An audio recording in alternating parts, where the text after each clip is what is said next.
அவர் நம்மளை நேசிக்கிறதுனால நம்மளை என்ன பண்றாரு? சிட்சிக்கிறார், நம்மளை செதுக்கிறாரு. எதுக்காக செதுக்கிறாரு? ரோமர் 8:29 செதுக்கிறார். அது என்ன ரோமர் 8:29? இந்த ரோமர் 8:29 தான் நமக்கு நடக்க போற கடைசி ஆசீர்வாதம். இதுக்காகத்தான் கர்த்தர் நம்மளை தெரிந்து கொண்டிருக்கிறார். ரோமர் 8:29, தம்பி, தம்முடைய குமாரன் அநேக சகோதரருக்குள்ளே முதற் பேரானவராய் இருக்கும் பொருட்டு தேவன் எவர்களை முன்குறித்தாரோ அவர்களை தம்முடைய குமாரனுடைய சாயலுக்கு ஒப்பாய் இருப்பதற்கு என்ன செஞ்சிருக்காரு? அப்ப நீங்க கொஞ்சம் கொஞ்சமா யாருடைய சாயல்ல மாறணும். ஆனா நம்ம மாறுவோமா அவ்வளவு சீக்கிரம்? நம்ம இயேசுநாதர் மாதிரி பிதாவுக்கு பிரியமானதை கேட்காமலே செஞ்சிருவோமா?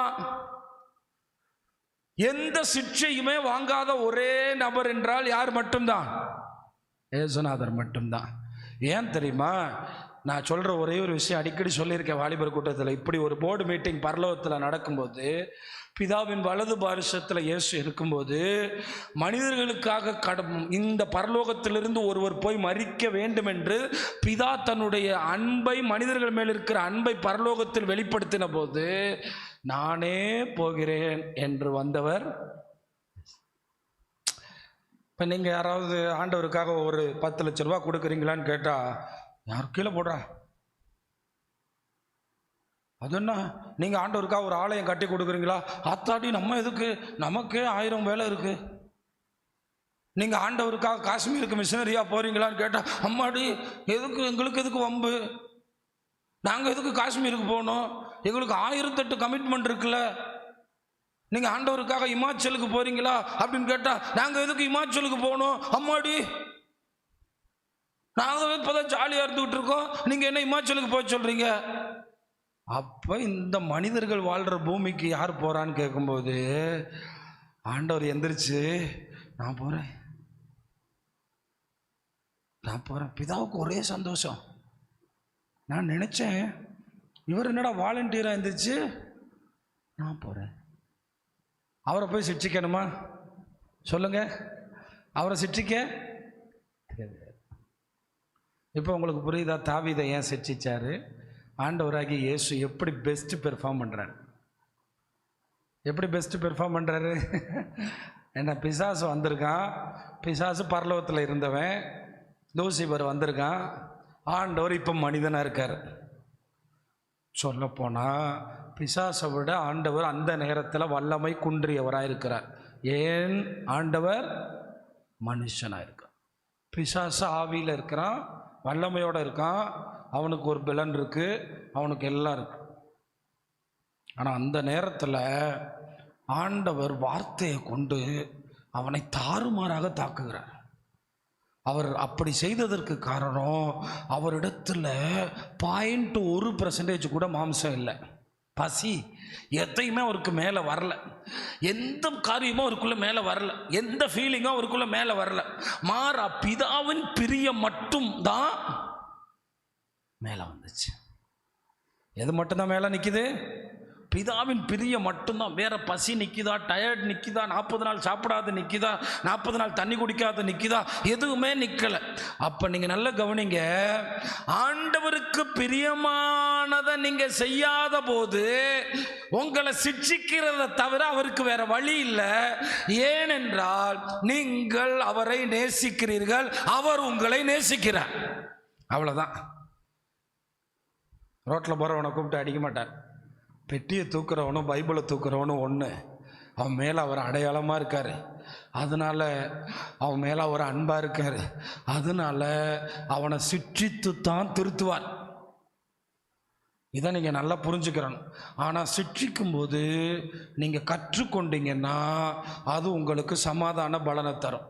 இப்போ கவனிங்களேன், சில நேரம் கானானிய ஸ்திரீட்ட ஆண்டவர் நடந்து கொண்டதும், மரியாள்கிட்ட ஆண்டவர் நடந்து கொண்டதும், ஒரு மாம்சத்தின்படியான ஒரு பெண்ணுக்கோ ஒரு ஆணுக்கோ ஒரு சராசரி மனுஷனுக்கோ பார்க்கும்போது, கடவுள் இப்படி செய்யலாமா அப்படின்னு எத்தனை பேர் பிரசங்கம் கேட்கும்போது இயேசுவை திட்டியிருப்பாங்களோ? ஒரு அம்மா பார்க்க வந்திருக்காங்க, இந்த அம்மாவை வாங்கம்மா, தம்பிங்க வந்திருக்காங்க, தம்பிங்களா வாங்கடா, இந்த மில்க் பிக்கிஸ் பிஸ்கட் சாப்பிடுங்கடா, உங்களுக்கு கொஞ்சம் பால் கொடுக்குறேன் சாப்பிடுங்கடா. ஏன்னா இன்னைக்கு நமக்குள்ள இருக்க மாம்சம் நம்மளை சாவடிக்கிறதுக்கு காரணமே பாசம். வலிக்கிட்டு போயிடும் பாசம். இவனுக்கு கடவுளே தெரியாது கண்ணுக்கு பாசம். இந்த பாசம் எங்கள் அப்பாவுக்கும் இருந்துச்சு அவங்க அம்மா மேலே. கிறிஸ்டியான் ஐயா சொல்கிறாரா, அவங்க அம்மா செத்து போயிடுவாங்க ஒரு வாரத்தில்னு. எங்கள் அப்பா துக்கப்பட்டு உடஞ்சி போயிட்டாரான், செத்து போயிட்டான்.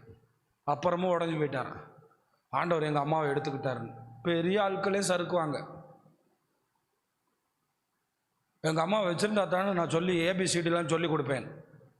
அவர் கொண்டு போய் பரலோகத்தில் சேர்த்துருவார். அவள் தான். ஏன்னா அவருக்கு தெரியும் இந்த வயசு பாட்டியை வச்சோம்னா மொத்தமாக ஆபத்துன்னு. அப்புறம் புரிய வச்சேன். ஏன்னா அவங்கெல்லாம் சொல்லிடுவாங்க, நம்ம சொல்ல மாட்டோம். வீட்டுக்கு வந்தாராம். ஆமாம், அப்போ தான் உங்களுக்கு கேன்சர் சுகமாகி என்ன அந்த காலத்தில் இருந்த ட்ரீட்மெண்ட்டில் கொஞ்சம் நல்லா சிரித்து பேச ஆரம்பித்தாங்க. உடனே எங்கள் வீட்டில் எல்லோரும் என்ன நினச்சிட்டாங்க, எங்கள் அப்பா சுகமாயிருவாங்க அப்படின்னு.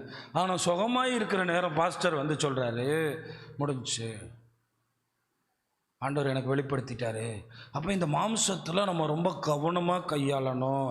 இப்போ உங்களுக்கு சொல்கிறேன், இயேசுநாதர் அவ்வளோ அநீதியானவரா? அதனால தான் பெந்தைக்கோஸ்தே நாள் முடிஞ்சு 12 சீஷர்களுக்கும் மேலே யாக்கோபை உட்கார வச்சு மரியாதை சந்தோஷப்படுத்தினார். ஒரு கைத்தட்டுவோமா? தெரியுதா உங்களுக்கு? புரியுதா உங்களுக்கு? நான் இருக்கும்போது இவங்க வந்து அண்ணன் தம்பி அப்பா அண்ணேன்னு வரக்கூடாது. நான் போன பிறகு 12 சீஷர்களும் இவர்கிட்ட தான் ரிப்போர்ட் பண்ணணும். யாக்கோபு யார் தெரியுமா? 12 சீஷர்களும் ரிப்போர்ட் பண்ணுற இடத்துல. ஆவிக்குரியவங்களுக்கு தேவனுடைய மகத்துவங்கள் புரியாது. மாம்சத்துக்குரியவங்களுக்கு. ஆவிக்குரியவங்களை தேவன் கைவிட்ட மாட்டார். சரி, யாக்கோபு மட்டும்தானா? இன்னொரு ஆள் யார்? யூதா. 2 பேரை எடுத்து கர்த்தர் பயன்படுத்தினார். எந்த அளவுக்கு பயன்படுத்தினார்? அப்போஸ்தலனாகிய யூதா. நீங்கள் பவுலோ பேதுருவோ பார்த்தீங்கன்னா, கவனித்து பார்த்தீங்கன்னா தெரியும். தம்பி இப்போ எழுத வேண்டாம் தம்பி, கூட்டம் முடிஞ்சு எழுதுனா போ, மடிச்சு வச்ச. அப்போ பனிஷ்மெண்ட்டுக்கே அர்த்தம் இல்லையா? அப்போ பார்த்தீங்கன்னா பின்னாடி வச்சிருக்காரு மரியாளுக்கு, பின்னாடி வச்சிருக்காரு மரியாளுடைய கற்பத்தில் பிறந்தவர்களுக்கு. புரியுதா உங்களுக்கு? ஆனால் நீங்கள் மாம்சத்தின்படி போனீங்கன்னா இந்த பின்னாடி இருக்கிறதே உங்களுக்கு தெரியாது, முன்னாடி இருக்கிறது தான் தெரியும். எதுக்கு பேதுரு யாக்கோப்ட்ட ரிப்போர்ட் பண்ணணும்னு கேட்குறீங்களா? அதுக்கு பின்னாடி மரியாளுக்கு அதிகமான தியாகம் இருக்கு. பேதுரு வர்றதுக்கு 30 வருஷத்துக்கு முன்னாடியே சிலுவையை சுமந்தவள் அக்கு மரியாள். ஏன்னா இயேசுவை சுமக்கிறதும் சிலுவை சுமக்கிறதும் ஒன்று தான். நீங்கள்லாம் இயேசுவை சுமக்கிறவங்க தானே? ஒரு அல்லேலூயா சொல்லுங்க. அதனால தான் சொல்கிறேன், கண்டிப்பாக நம்மளை சிட்சிப்பார். ஏன்னா நம்மளை நேசிக்கிறார். ஆனால் ஒரே ஒரு விஷயந்தான், நீங்கள் எல்லாருமே ஆண்டவர் உங்களுக்கு ஒரு ஃபெயிலியரை கொடுக்கும்போது, உங்களுக்கு ஒரு பலவீனத்தை கொடுக்கும்போது, உங்களுக்கு ஒரு தோல்வியை கொடுக்கும்போது, தேவன் இதை ஏன் அனுமதிக்கிறார்னு தாவீது மாதிரி உட்கார்ந்து ரியலைஸ் பண்ணி அதனுடைய பதிலை கண்டுபிடிக்கலைன்னா நீங்கள் வாழ்க்கையில் வெற்றியாளர்களாக இருக்கவே முடியாது. ஆனால் உங்களுக்கு பின்னாடி பென்யமீன் கோத்திரத்தில் அதே கீசனுடைய மகன் மொர்தெகாய் வருவான், வேலையை முடிச்சுட்டு போயிட்டே இருப்பான். நீங்கள் மாட்டிக்கிறீங்க. அதே அப்பாவுக்கு பிறந்த பிள்ளை எழும்பி வந்து ஒட்டச்சு நொறுக்கிட்டு போயிடுவான். அதே குடும்பத்தில் நீங்கள் இழந்துட்டு போயிடுவீங்க. நீங்கள் எல்லாரும் கவனமாக ஆண்டவருக்காக வாழ்கிறதுக்கு, உங்களை ஒப்பு கொடுக்கறதுக்கு கர்த்தர் ஏன் என்னை சிட்சிக்கிறார், ஏன் என் வாழ்க்கையில் இதை அனுமதிக்கிறார்னு நீங்கள் கண்டுபிடிக்கணும். ஏன்னா தேவன் நேசிக்கிறவனை நீங்கள் பாட்டு கேட்டு போயிடாதீங்க. நான் வீட்டில் போய் உட்காந்தப்போ தாவீது எப்படி இதை கண்டுபிடிச்சான்னு மண்டையை போட்டு குழப்புறேன். என் கையில் இத்தனை பைபிள் இருந்தும் கர்த்தர் என்னோடைய வாழ்க்கையில் அனுமதிக்கிற சில பாதைகளை என்னால் கண்டுபிடிக்க முடியல. ஏன் நான் பைபிளை திறந்து ஆராய்ச்சி பண்ணுறதே இல்லை. கேட்டால் சொல்கிறேன், எங்கள் அம்மா நல்லவர், எங்கள் அப்பா நல்லவர், எல்லாமே மாம்சத்தில் டிகிரி பேசுகிறோம். ஆண்டவருக்கு தெரியாமல் நம்ம வீட்டில் ஏதாவது நடக்குமா? நமக்கு தெரிய மாட்டேங்குது. நம்ம கதவை திறந்து வைக்காம நம்ம வீட்டில் இப்படிப்பட்ட காரியங்கள் நடக்குதுன்னா நம்ம எந்த அளவுக்கு மாறணும், எந்த அளவுக்கு கற்றுக்கிறணும். முதல்ல நம்மளே சரியாயிட்டாலே கர்த்தர் ஒரு வேலியாக நம்ம வீட்டில் இருந்துருவார். அதனால் நீங்கள் எல்லோரும் கண்டுபிடிக்கணும். ஃபெயிலியர் வரப்போகிறதுக்கு முன்னாடியே பேசுகிறேன், உங்களோட நான் பேசுகிறேன். தேவன் பேசுகிறாரு. தேவன் அன்பு கூறுகிறதுனால தான் தேவன் நம்மளை சிட்சிக்கிறேன். தேவன் அன்பு கூறுறதுனால தான் தேவன் நம்மளை சிட்சிக்கிறார். அதனால தான் தாவீது போய் உட்கார்ந்தாரு. தாவீது ஒரு கேள்வி நம்மளை மாதிரி கேட்டிருக்கணும்னா என்ன கேட்டிருக்கலாம் தெரியுமா? 40 வருஷமாக அந்த பெட்டி ஒரு மூலையில் இருந்துச்சுல, ஒரு நாள் போய் தாவீது இப்போ சவுல் போய் பார்க்கல, அவனை என்னையாவது ஒரு நாள் ஏதாவது 2 தலையில் தட்டினீங்களாண்டு. நான் 30,000 பேரை கூட்டிகிட்டு போயிருக்கேன். 30,000 பேரை நீங்கள் வேணால் தனியாக கூட்டு போய் அடிக்கலாம்ல, தனியாக கூட்டு போய் ரூமில் வச்சு குத்தலாம்ல. எத்தனை பேர்? 30,000 பேரை கூட்டு போயிருக்கேன். 30,000 பேர். நீங்கள் இப்படி அடிப்பீங்க? ஆண்டவர் சொல்கிறாரு, இப்படி சிச்சிச்சா மட்டும்தான் நாளையிலேருந்து பெட்டியை எப்படி தூக்குவான். அதுக்கப்புறம் இஸ்ரவேலில் ஒரு தடவை கூட வண்டியில் பெட்டியை தூக்கணும். இஸ்ரவேல் சரித்திரத்தில் அதுக்கப்புறம் ஒரு தடவை கூட, உங்கள் எல்லாருக்குமே தெரியும், பெட்டியை பெலிஸ்தர்கள் கொண்டு போயிடுவாங்க. கொண்டு போனவொன்னா மூல வியாதி வந்து கத்துவாங்க. கத்துனா வானபரியந்த வர சத்தம் போச்சான். எத்தனை பேர் எப்படி கத்திருப்பான்? பைபிளை படிச்சு பாருங்க. வானபரியந்த வர சத்தம் போச்சுன்னா எவ்வளவு பெயின்ல கத்திருப்பான்னு பார்த்துக்கிறோங்க. கத்துறான், பெட்டியை தூக்கிட்டு போயிட்டான். கடைசியில் பெட்டியை பைய தள்ளி விட்டுட்டாங்க. பெட்சி எக்ரோன்னு ஒரு இடத்துக்கு போயிடுவான். எக்ரோன்னு அங்கே போனால் 50,070 பேர் செத்துருவான். எத்தனை பேர்? உடனே அவன் பயந்துக்கிட்டு பெட்சி மேசன் ஒரு இடத்துக்கு பெட்டியை கொண்டு போயிடுவாங்க. இப்படி பெட்டி பல பேரை காவு வாங்கிருச்சு. பைய பெட்டி இஸ்ரவேலோட பார்டரில் வந்த பிறகு தாவீது இதை குறித்து எந்த ஆராய்ச்சியும் பண்ணாமல் டக்குன்னு வேலை செய்கிறான். டக்குன்னு தூக்கிட்டு வர்றாங்க. தூக்கிட்டு வரும்போது கர்த்தருக்கு வேறு வழி தெரியல. 50,070 பேர் செத்துருக்கான் பெட்டிக்குள்ளே எட்டி பார்த்தனால. அப்போ தாவீதுக்கு நடந்தது ரொம்ப சின்ன பனிஷ்மெண்ட். என்ன பனிஷ்மெண்ட்? சின்ன பனிஷ்மெண்ட். 50,070 பேர் மரிச்சிருக்கான். நினச்சி பாருங்கள். அதனால கர்த்தர் நிச்சயமாக நம்மளை உருவாக்கித்தான் கொண்டு போவார் இந்த வார்த்தையின்படி. ஏன்னா நம்ம எந்த அளவுக்கு பரிசுத்தம் அடையணும்? குமாரனுடைய சாயலுக்கு ஒப்பான பரிசுத்தம். நமக்குள்ளே இருக்க மாம்சத்தை உருவி எடுத்து தான் ஆகணும். ஏன்னா அதுக்கு தான் நம்ம முன்குறிக்கப்பட்டோம். அதுக்கு தான் தேவன் நம்மளை சபைக்கு கொண்டு வந்திருக்காரு. எதுக்கு? இயேசுவை போல மாற்றுறதுக்கு. அப்போ நம்ம இயேசுவை போல மாறுற வரைக்கும் நம்மளை சிரிச்சுக்கிட்டே இருப்பார். ஆனால் நீங்கள் வேதத்தை படித்து சரியாக மாறிட்டீங்கன்னா ஈஸியாக இதிலிருந்து தப்பிச்சு இன்னும் மகிமை அடையலாம். அதாவது அவர் எதிர்பார்க்கிறத அவர் சிரிச்சிக்காமலே நீங்கள் கொண்டு வந்துட்டீங்கன்னா, நீங்கள் அதை வெளிப்படுத்திட்டீங்கன்னா, நீங்கள் அதை உங்கள் வாழ்க்கையில் கொண்டு வந்துட்டீங்கன்னா உண்மையிலே நீங்கள் இயேசுவை போல மாறிட்டீங்க. ஏன்னா பிதா எங்கேயுமே இயேசுவை சிட்சிக்கவே இல்லை, தேவையும் இல்லை. ஏன்னா கெத்செமனே தோட்டத்தில் டைம் கேட்குறாரு. இன்னைக்கு தானா இந்த பாத்திரம் நீங்களான்னு சந்தோஷமாக இருக்குது பிதாவே, ஆகிலும் வேகமாக முடிச்சு விட்டீங்கன்னா போய் வந்துடுவேன் மேலே, வந்துடுவேன் முடிஞ்சிருச்சுன்னு. ஆகிலும் அதனால் இங்கே நீங்கள் ஒரு ஆசீர்வாதம் வரப்போகிறதுக்கு முன்னாடி 80 அடி பாயிருங்க. அப்போ வந்த பிறகு 70 அடி பாய்வீங்க. 80க்கு மேலே 800 அடி பாய்வீங்க. அப்போ எவ்வளோ மாம்சம் நமக்குள்ளே இருக்குது, எவ்வளோ மாம்சம் இருக்குது. அப்போ யோசேப்பு ஜெயிலுக்கு போகணுமா இல்லையா?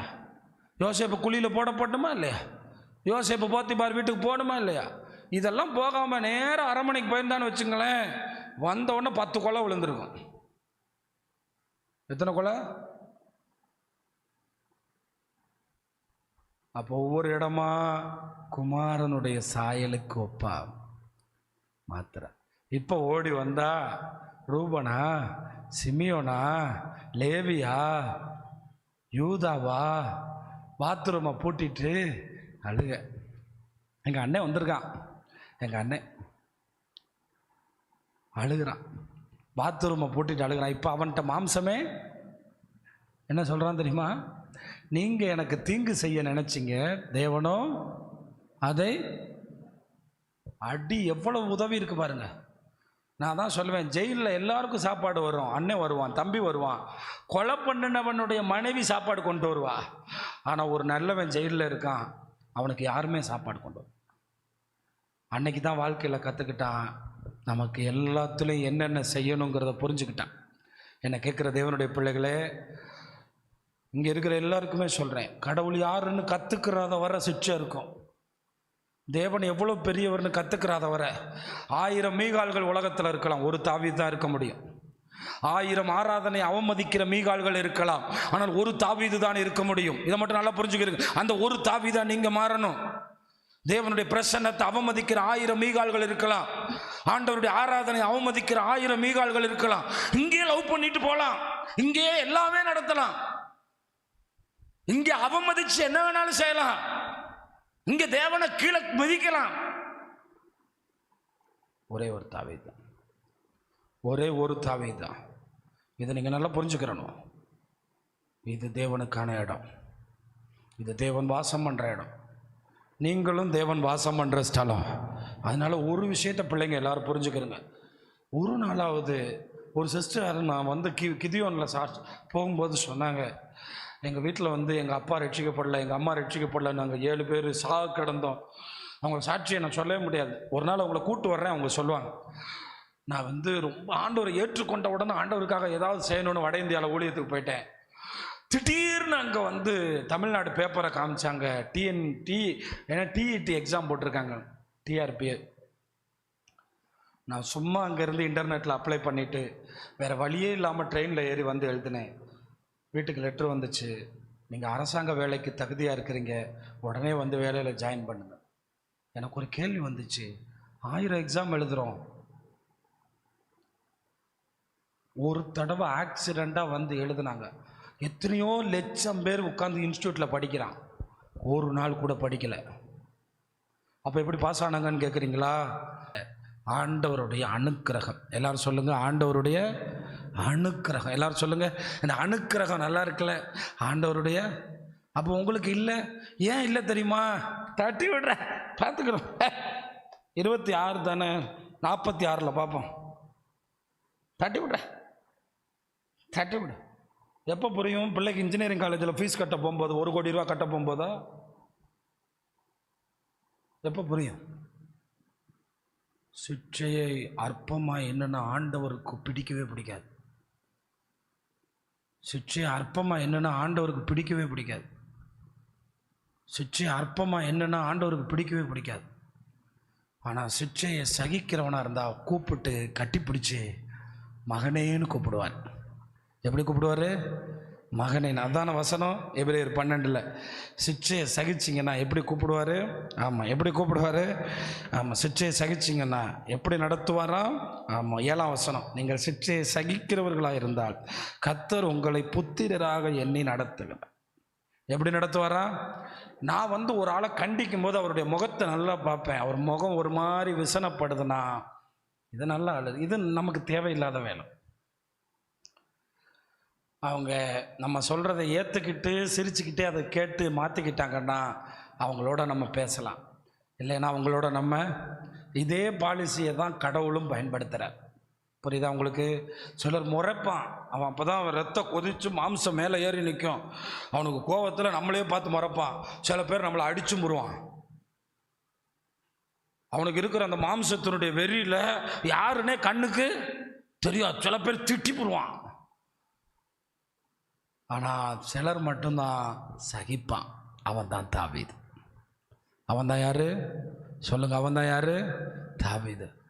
ஆனால் ஒன்று நல்லா கவனிங்களேன், ஆண்டவர் அந்த ஸ்பாட்டில் செய்யும்போது தாவீதுக்கும் முகம் மாறிச்சு, விசனப்பட்டார். ஆனால் வீட்டில் போய் ஆண்டவர் ஏதோ பேசுகிறாரு, ஆண்டவர் ஏதோ எதிர்பார்க்குறாரு, ஆண்டவர்கிட்ட தப்பு இல்லை. இதில் ரெகோபயாம் ஒன்று செய்வார். சீசாக் எல்லாத்தையும் பிடிச்சிடுவார். எகிப்து ராஜா பார்வோன் தான் அவருக்கு இன்னொரு பேர். அந்த சீசாக் அந்த எகிப்து ராஜா பிடிச்ச உடனே அப்படியே தலையில் கை வச்சுட்டு சொல்லுவான், கர்த்தர் நீதி உள்ளவர், நம்ம தான் தப்பு. சொல்லி முடித்த உடனே கர்த்தர் சீசாக்கு கையிலிருந்து விடுதலை ஆக்கிடுவார். பார்த்தீங்க, இது எப்படி நடக்குது? மேஜிக்கு. சீசாக்கு வந்தான், சண்டை போட்டான், பிடிச்சான், ஜெயிச்சான். இவன் என்ன சொல்றான்? கர்த்தர் நீதி உள்ளவர்னு சொன்ன உடனே கர்த்தர் சீசாக்கு கையில இருந்து. அப்ப நீங்க சொல்லுவீங்களா, நான் என் வாழ்க்கையில் அடைஞ்ச எல்லா ஃபெயிலியருக்கும் காரணம் கர்த்தருடைய சிக்ஷையை கவனிக்காமல் போனது. இன்னைக்கு கூட நீங்கள் கவனித்து உங்களை சீர்படுத்தி உங்களை சரிப்படுத்தினா இந்த வருஷம் முடிகிறது ரொம்ப நாள்னு நான் சொல்கிறேன். இந்த வருஷம் முடிகிறது ரொம்ப நாள். அவர் நினச்சா முடிஞ்சு போன ஃபைலை கூட எடுத்து உங்களை, நீங்கள் அவரை புரியவும் இல்லை, நீங்கள் அவரை விளங்கவும் இல்லை, நீங்கள் அவருடைய வல்லமையை சரியாக அறியவும் இல்லை. நீங்கள் கூட்டம் முடிஞ்ச உடனே ஃபைலை மூடிடுவீங்க. ஆனால் தாவீது கூட்டம் முடிஞ்ச உடனே ஃபைலை திறப்பார். அல்லேலூயா. தாவீது கூட்டம் முடிஞ்ச உடனே தான் ஃபைலை திறப்பார். திறந்து எதுக்கு அடித்தார், எதுக்கு திட்டினாரு, ஏன் திட்டிகிட்டு இருக்காரு, இது எதுக்கு காரணம், இதில் என்ன காரணம், ஏன் இப்படி நடந்துச்சு. எத்தனை ஆராய்ச்சியாளர்கள் வந்து சொல்லியிருப்பாங்க. ஏன்னா இதுக்கு ரெண்டுக்குமான இடைவெளி 600 வருஷத்துக்கு மேலே. எத்தனை ஆராய்ச்சியாளர்கள் சொல்லியிருப்பாங்க. அப்படியே பெட்டி அந்த கணத்தை குறித்து மாறி அந்த சீலோவில் வந்து வச்சதுக்கு அப்புறம் பெட்டியை எப்படி எடுத்துக்கொண்டு வரணுங்கிறது இஸ்ரவேலர்களுக்கு தெரியாமலே போயிடுச்சு யோசுவா காலத்துக்கு அப்புறம். சரி, ஏலிக்கும் தாவீதுக்கும் பார்த்தா ஒரு 100 வருஷம் வச்சுக்கலாம், ஒரு 100 வருஷத்துக்கு உட்பட்ட காலமாக இருக்கும். இப்படி நம்ம பார்க்கும்போது இந்த காலங்கட்டில் பெட்டியை தூக்கின சரித்திரமே இல்லை. அதுக்கப்புறம் தேடி கண்டுபிடிச்சேன். அதனால இன்னைக்கு இங்கே வந்திருக்கிற எல்லாருக்கும் சொல்கிறேன், கர்த்தருக்கு பிரியமானதை தேடி கண்டுபிடிங்க. காலையில் எழும்பி, இது சூப்பர் ஜெபம், ஒன்று முடிக்கிறேன். உமக்கு பிரியமானதை செய்ய கற்றுத்தார் உம்முடைய நல்லாவியானவர். இது யார் ஜெபம் பண்ணது? தாவீது. இது யார் ஜெபம் பண்ணா? தாவீது. அப்போ இந்த சம்பவத்துக்கு அப்புறம் என்னதான் ஜெபம் பண்ணியிருக்காரு? உமக்கு பிரியமானதை செய்ய கற்றுத்தார். ஏன்னா நம்ம மாம்சம் என்ன செய்ய விடாது? சொல்லுங்க, என்ன செய்ய விடாது? அவருக்கு பிரியமானதை செய்ய விடாது. அதுவும் பார்த்தீங்கன்னா பெலனும் பணமும் கூடும்போது மாம்சம் அப்படியே எழும்பி ஆடும். மாம்சம் எழும்பி வேலை செய்யும். தேவனுடைய சித்தத்தையும் தேவ ஆவியானவருக்குரிய காரியத்தையும் நம்ம, ஆனால் அரண்மனையிலிருந்து ஒருத்தன் ஜெபம் பண்ணுறான்.